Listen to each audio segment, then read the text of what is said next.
Hello friends, how often to change the lubricant on CV joint?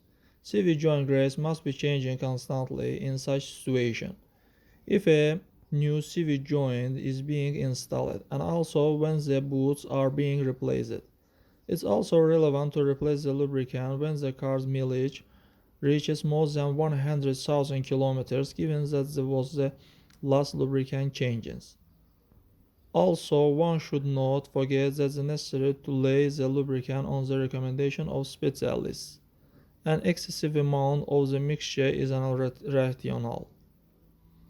If there are doubt about how much lubricant to fill in the CV joints, it's better to turn to specialists for help, so that they prompt and advise.